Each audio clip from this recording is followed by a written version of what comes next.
Tengan todos muy buenos días. Tal y como lo había anunciado en la pestaña de comunidad tiempo atrás. Hoy vamos a estar viendo unos videos sobre un what if sobre la batalla de Midway. En esencia sobre una derrota estadounidense y cómo esta hubiera afectado al conflicto. Para el siguiente escenario vamos a suponer que durante la batalla del Mar de Coral los torpederos del Fuikaku lograron hacer blanco con 2 torpedos en el portaaviones Yorktown. Esto al igual que el Lexington terminaría hundiéndose más tarde. Cuando los planes japoneses para invadir la base estadounidense en Midway salieron a la luz. La Marina únicamente contaba con Hornet y Enterprise para enfrentarse a los japoneses. Saratoga seguía en territorio continental. Wasp y Reindeer estaban en el Atlántico. El 4 de junio de 1942 en nuestra historia 3 portaaviones estadounidenses hundieron en rápida sucesión a 3 japoneses. En esta ocasión únicamente hay 2. Cuando los 3 portaaviones japoneses fueron alcanzados, Kaga y Akagi fueron atacados por bombarderos del Enterprise, mientras Soryu fue atacado por aviones de Yorktown. Posteriormente Iryu lanzó 2 oleadas más atacando a Yorktown en 2 ocasiones. Para mantener el peor escenario posible vamos a suponer sencillamente que en esta ocasión los bombarderos de Enterprise nunca encontraron a los japoneses. Así que no hay una destrucción de 3 portaaviones enemigos. Caso contrario, cuando Nagumo estuvo listo lanzó poco más de 100 aviones en la primera oleada y otros 100 en la segunda. No importa realmente qué tan bien colocados estaban los Wildcats, qué tan eficientes eran las defensas antiaéreas de la flota en ese momento, qué tan resistentes eran los portaaviones de la clase Yorktown, o qué tan buenos eran los equipos de control de daños estadounidenses. Sencillamente ambos portaaviones eran superados, encajando unas 7 bombas y 3 torpedos en cada portaaviones. El vicealmirante Frank Fletcher no tuvo más opción que evacuarlos, rematarlos, y salir de ahí como alma que lleva el diablo. Al final del día Nagumo, después de verificar toda la zona, dio media vuelta y continuó con el bombardeo a Midway. Posteriormente la fuerza de Yamamoto y la fuerza de invasión atacaron. En un caso similar a la isla de Wake, los marines presentaron una férrea defensa de sus posiciones. Pero el resultado nunca estuvo en duda. A más tardar el día 8 de junio Midway fue oficialmente tomada por el ejército japonés. Ahora tenemos que aclarar un par de cosas. A priori se podría pensar que Estados Unidos se había quedado sin portaaviones en el Pacífico, cosa que no es del todo cierto. El portaaviones Saratoga llegó a Hawái pocos días después de la derrota en Midway. Aunque claro, un portaaviones no es suficiente para enfrentarse a 4, por lo cual se ordenó que inmediatamente los portaaviones Wasp y Reindeer volvieran al Pacífico lo más pronto posible. Algo que seguramente molestó un poco a Churchill, pero al final del día la situación era insostenible. Los británicos ya no mantenían portaaviones en el Índico y ahora Estados Unidos no tenía portaaviones en el Pacífico Central. Ahora bien, con esta situación creo que la gran mayoría de nosotros pensamos en algún punto. Midway posee bases aéreas que seguramente estén destruidas o dañadas, pero pueden volver a ponerse en funcionamiento. Ahora Japón puede comenzar a bombardear y preparar a las islas hawaianas para una invasión. Aunque les recuerdo que esto hay que verlo de una manera un poco más lógica.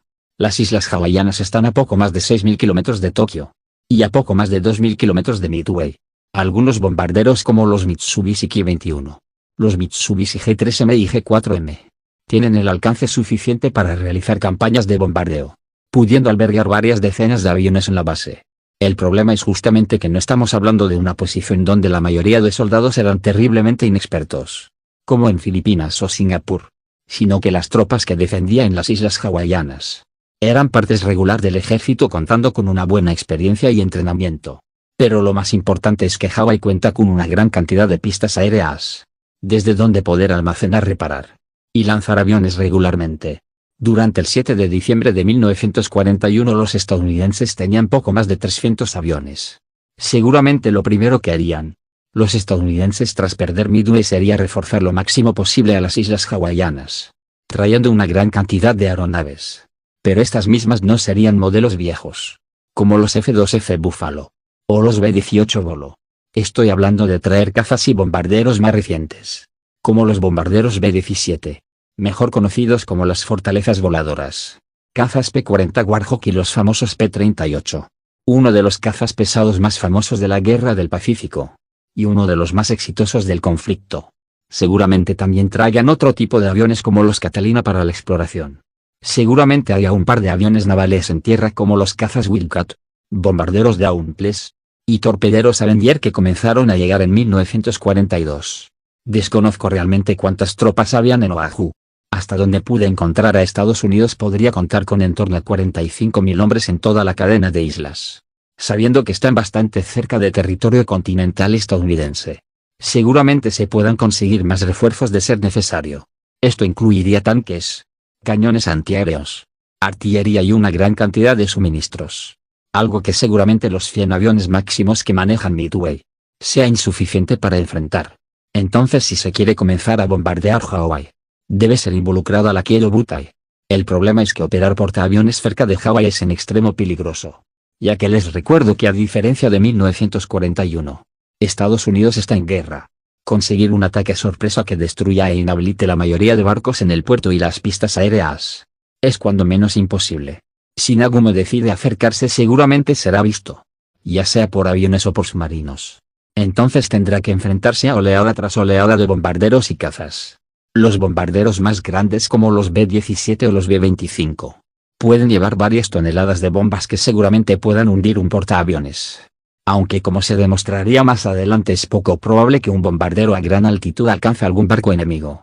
Pero seguramente las docenas de Dauntless sí. Tener un portaaviones paralizado cerca de Hawái es una sentencia de muerte. Por lo cual dudo que Japón pueda lanzar ataques aeronavales. Lo mejor que podrían hacer es lanzar cazas para escoltar a los bombarderos, ya que los cazas japoneses con el alcance suficiente para cubrir todo el viaje son bastante débiles y realmente serían superados por los cazas estadounidenses de las islas, que no tienen que cubrir todo el tramo de ida y vuelta. Aunque claro, los japoneses pueden conseguir algunos daños, pero Estados Unidos siempre tendrá la ventaja. Además, seguramente los 3 portaaviones estadounidenses se queden cerca de la zona, lo cual nos hace sumar al menos 250 aviones más. Por lo cual, y en teoría, un ataque japonés tendría que navegar más o menos 6.200 kilómetros desde el puerto en la bahía de Tokio, transportando unos 90.000 hombres con suficientes suministros, artillería y algunos tanques, a través de un océano plagado de submarino. Todo esto mientras Japón tiene que lanzar un único y gran ataque aéreo, que destruya todas las pistas aéreas de Hawái, que también destruya o inutilice a los 3 portaaviones estadounidenses en un único ataque. Creo que no es necesario explicar por qué esto es imposible y los japoneses tarde o temprano lo deducirían. Por lo cual yo no creo que Hawái sea invadido. El otro punto de interés para una posible gran invasión sea Australia. El problema es que Australia no es una base aislada en el Pacífico, sino que es un país entero. Cuenta con varios millones de habitantes. En tiempos de emergencia quizás estén enfrentando entre 100.000 a 500.000 soldados, incluyendo soldados regulares y civiles armados. La ventaja es que Australia está suficientemente cerca como para evitar casi cualquier apoyo estadounidense, mientras ellos pueden lanzar ataques desde sus futuros aeródromos en las Islas Salomón. El problema es que no todo puede ser evitado. Estados Unidos no podría lanzar la campaña de Guadalcanal sin una fuerza considerable de portaaviones, pero aún mantiene una buena cantidad de bases en el Pacífico. Estas pueden servir como bases para más grupos aéreos que puedan asegurar una línea de comercio con Australia. Por ejemplo, el atolón Johnson, la Polinesia Francesa, Samoa Americana, y los territorios como Nueva Caledonia o Espíritu Santo podrían ser equipados con cazas de largo alcance P-38 y cazas regulares P-40. En teoría, Estados Unidos podría seguir enviando refuerzos que podrían ser desembarcados cerca de Brisbane. Además, estamos olvidando que Australia es uno de los aliados más importantes del Imperio Británico. Seguramente no se queden de brazos cruzados. Y si bien no pueden enviar un gran contingente de tropas porque recordemos, siguen enfrentando a Alemania, seguramente envíen al menos un par de divisiones que cruzarían por el Canal de Panamá y se unirían a los convoyes hacia Australia. Además, recordemos que a diferencia de la Marina, el ejército japonés nunca vio con buenos ojos una invasión de Australia. Por lo cual dudo que esta operación se termine lanzando. Pero seguramente se lanzan varios grupos de bombardeo sobre territorio australiano. Japón, a mi parecer, puede usar el tiempo ganado en fortificar sus posiciones defensivas a lo largo del Pacífico. Ahora que ya vimos lo que se puede y lo que no en términos estratégicos, es momento de ver qué pueden hacer en términos materiales. Refiriéndome claramente a la cantidad de barcos que pueden construir. Lo más importante es hablar sobre los portaaviones. Al no perder 4 unidades en una misma batalla, dudo que los buques que históricamente fueron reconvertidos en portaaviones ligeros o portaaviones de escolta sean convertidos, lo cual implica que los únicos portaaviones con los cuales Japón seguiría adelante sería la clase Iyo, la clase Taiho y la clase Amagi. Los 2 barcos de la clase Iyo estaban casi terminados y se esperaba que los siguientes meses entraran en servicio. Taiho en teoría debía entrar en servicio a más tardar a finales de 1943 o a mediados de 1944, mientras sus teóricos gemelos deberían comenzar los trabajos de construcción en algún punto de 1943 o 1944, para estar listos quizás a principios de 1947. Mientras la clase Amagi por su parte es un caso curioso. En nuestra historia algunas unidades avanzaron por el hecho de utilizar maquinaria destinada originalmente para destructores y cruceros que estaba disponible en el momento, quizás con muchos más portaaviones disponibles, y con un alto mando mucho más optimista. Los primeros 3 portaaviones que fueron establecidos a finales de 1942, puede que estén listos para mediados de 1944, con los siguientes 3 siendo establecidos a mediados de 1943 y con una entrada en servicio prevista para mediados de 1945. Lo que en teoría planeaba que Japón contara con 8 portaaviones para 1942 y 1943. Para 1944 deberían contar con un total de 12 portaaviones, con la posibilidad de aumentarlo a 15 en 1945. Y si vemos los acorazados es un poco más complicado de lo que pensé en un inicio. Shinano y otros 2 cascos estaban destinados a convertirse en la tercera, cuarta y quinta unidad de la clase Yamato. Shinano fue seleccionado para transformarse en un portaaviones de mantenimiento, mientras que las otras 2 unidades fueron decanceladas y desechadas, siendo el material de la segunda unidad aprovechado para la modificación de 2 acorazados viejos de la clase Ise. En esta ocasión es obvio que Shinano siga el proceso de construcción como acorazado, previendo su llegada al servicio a finales de 1944. En cambio la cuarta y la quinta unidad son un poco más raros de establecer. Si bien puede sonar simple en un inicio el pensar, bueno, seguramente sigan su construcción como tal. Quizás tarden un par de años en estar listos. El problema es que incluso antes de la derrota en Midway, Japón comenzó a cuestionarse si realmente tenía la capacidad para construir en un periodo de tiempo adecuado, ya que con la guerra, el conseguir las materias primas se había vuelto bastante difícil, más tomando en cuenta la gran cantidad de portaaviones que se suponía debían ser prioridad en la construcción.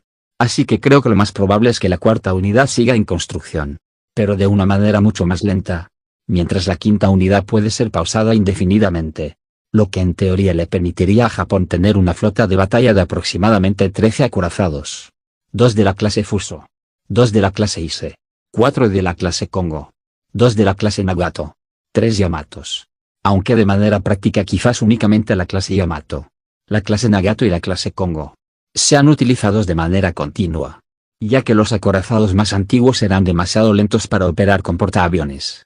Pese a que no mucha gente los conoce, los japoneses también se sumaron a esa tendencia de construir cruceros lo suficientemente grandes para no ser considerados cruceros pesados, y demasiado pequeños para considerarse cruceros de batalla adecuados. La clase B-65 fue llamada oficialmente como supercrucero de tipo A, en referencia a que los cruceros pesados para la marina japonesa eran catalogados en algunas ocasiones como cruceros de tipo A. Si bien se planearon 6 unidades, estas fueron rápidamente canceladas después de Midway, por lo cual creo que en esta ocasión si bien Japón puede establecer las 6 unidades, lo más seguro es que lo hagan en pares. Es decir, posiblemente 2 unidades se establezcan a finales de 1942, con el resto esperando que los demás astilleros estén liberados. Quizás el resto logre ser establecidos mediante los portaaviones de la clase Amagi vayan saliendo del astillero, lo que le permitiría a Japón en teoría tener 2 cruceros para finales de 1944 y quizás otros 2 para 1946. Los 2 cruceros pesados de la clase Ibuki también serían construidos tal y como se planeó, aunque para este punto la economía japonesa estaba ya bastante estirada, por lo cual la primera unidad sería establecida a finales de 1942, con la idea de establecer la segunda unidad a mediados de 1943, estimando la llegada de ambas naves a mediados de 1944 o 1945. En materia de cruceros ligeros Japón realmente nunca les prestó mucha atención, lo cual creo que después de terminar la construcción de la clase Agano y la clase Oyodo, en algún punto entre 1943 a 1944, Japón evitaría temporalmente la construcción de cruceros ligeros, retrasando la construcción de una nueva clase hasta quizás 1945, momento en el cual la mayoría de naves ya hubieran entrado en servicio, liberando las gradas, materiales y dinero. Los destructores japoneses fueron varios y diversos, aunque todos compartiendo una batería de torpedos de 24 pulgadas, conocida casi oficialmente como clase Super Shimakaze. Es al parecer lo que los japoneses planearon para establecer en algún momento entre 1942 a 1943. Pero como lo mencioné anteriormente, al parecer los japoneses habían estimado un poco mal lo que se necesitaba para construir una flota de esa magnitud. Por lo cual creo que no podrían completar todas las unidades proyectadas. Pero seguramente al menos 8 de ellas terminarían siendo terminadas en algún punto de 1944 o 1945. Ahora es momento de hablar sobre qué pueden hacer los estadounidenses. Centrándonos primeramente en los portaaviones. El proyecto principal obviamente son los portaaviones de la clase Sex. Apurando un poco los procesos. Las primeras 3 unidades quizás lleguen al servicio a más tardar en marzo de 1943. Los siguientes 3 deberían llegar en algún punto entre agosto y noviembre del mismo año. Y en 1944 y 1945 se esperaba que entraran en servicio al menos 15 más. Aunque eso tardaría demasiado. Recuerdan que Japón después de la batalla de Midway entró en algo parecido a una crisis para conseguir más portaaviones. Creo que en esta ocasión la Marina estadounidense estaría en una situación similar o peor. Pero tenían algo a favor. En 1940 se aprobó la segunda ley de expansión naval. Esta aprobó la construcción de 7 acorazados, 6 grandes cruceros, y varios cruceros pesados y ligeros, junto a casi un centenar de destructores. Los cascos más grandes pueden llegar a ser aprovechados como portaaviones. En especial los 2 acorazados de la clase Iowa. Ya se habían hecho estudios para determinar qué tan viable era su conversión. Esta no terminó por agradar a la Marina, pero en esta situación tan desesperada, creo que ambas unidades podrían ser seleccionadas para comenzar su reconversión en algún momento entre agosto y septiembre de 1942, estimando su ingreso a la flota para finales de 1944, lo que en teoría le permitiría a Estados Unidos tener 3 portaaviones para 1942, 9 para 1943, con otros 8 llegando en 1944. Y al menos otros 8 en 1945, para un total de 25 portaaviones, de los cuales 20 eran de la clase Sex. En materia de acorazados la cosa era un poco menos preocupante. Las 2 unidades de la clase North Carolina, y las 4 de la clase South Dakota estarán disponibles en 1942. 2 unidades de la clase Iowa también estaban a punto de terminarse, y se planeó que estuvieran listas para mediados de 1943.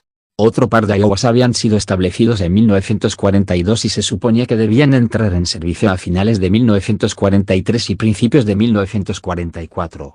Pero aquí es donde me permito desviarme un poco.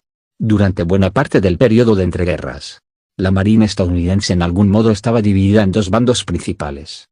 Los almirantes de acorazados y los almirantes de portaaviones, quienes en algunas ocasiones llegaron a argumentar el por qué cada tipo de nave debía ser el núcleo de la nueva flota estadounidense. En nuestra historia esa discusión quedó prácticamente sentenciada, después de la victoria en Midway. En esta ocasión quizás el hecho de perder a los portaaviones mella un poco la confianza que el gobierno tenga en estos. Algo que puede ser aprovechado y quizás con un poco de presión. Al menos 2 acorazados de la clase Montana sean establecidos a finales de 1942. Con la posibilidad de ser entregados a la Marina en algún punto de 1945. Aunque hay una forma de que estas unidades lleguen antes. Recuerden el segundo par de Iowas que mencionamos hace un momento. Bueno, en 1942 aún estaban lo suficientemente incompletos como para permitirse que algunas piezas esenciales sean desviadas. Especialmente el armamento principal. Ya que recordemos que tanto la clase Iowa como la clase Montana debían usar el mismo modelo de cañón. El Mark 7 de 16 pulgadas. Otros equipos como los radares de detección, radares para el control de disparo, y quizás algunos encargos de maquinaria sean desviados. Esto bajo la excusa de que si bien Montana es mucho más lento que Iowa, en teoría era capaz de servir con los portaaviones, debido a que tenía la misma velocidad máxima que el resto de acorazados rápidos, es decir 28 nudos. Además de que un acorazado de la clase Montana seguramente puede ofrecer al menos un 25% más de fuego antiaéreo, mientras es muchísimo más capaz de liberar un combate de superficie con fuerzas japonesas. Por lo cual y en teoría, el segundo par de Iowas, que se convertirían en Wisconsin y Missouri, terminarían llegando a la flota a mediados de 1945, mientras Montana y Ohio llegarían a mediados de 1944, con el resto de las unidades pausadas indefinidamente, lo que le conferiría a Estados Unidos al menos 6 acorazados rápidos en 1942.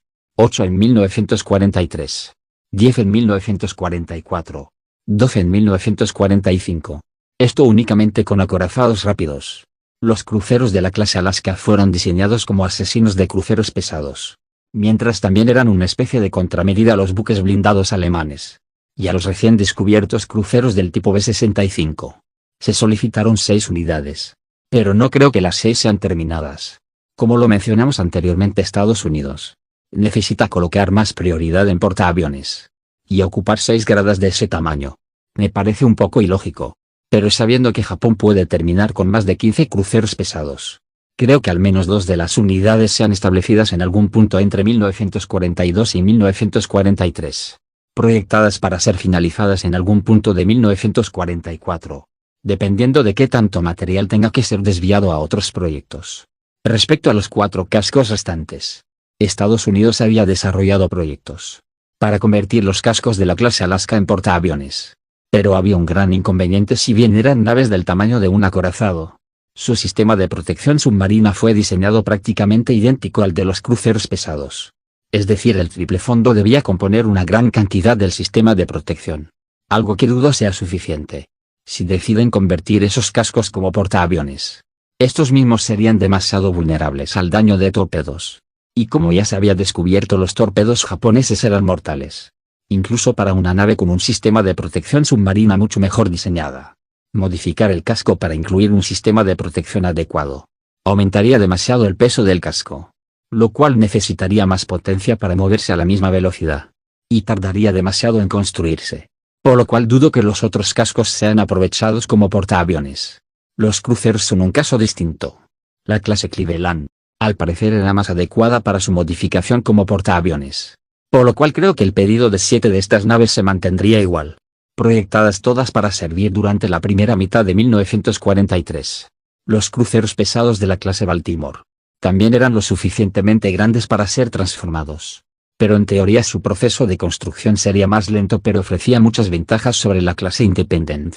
En primera, eran más grandes, tenían un sistema de protección un tanto mejor, pero principalmente eran totalmente capaces de seguir a los portaaviones de flota con sus 33 nudos. También deberían poder transportar un grupo aéreo un poco más grande. Se seleccionaron 2 cascos que podían entrar en servicio a finales de 1943. Así que en teoría Estados Unidos debía poder tener en torno a 9 portaaviones ligeros en 1943. El resto de cruceros seguiría su construcción de manera normal, al igual que los destructores de clase Fletcher, entregando varias docenas de barcos durante 1942 y 1943. Como podrán notar, el video ya es un poco largo, por lo cual creo que es sensato dejarlo hasta acá.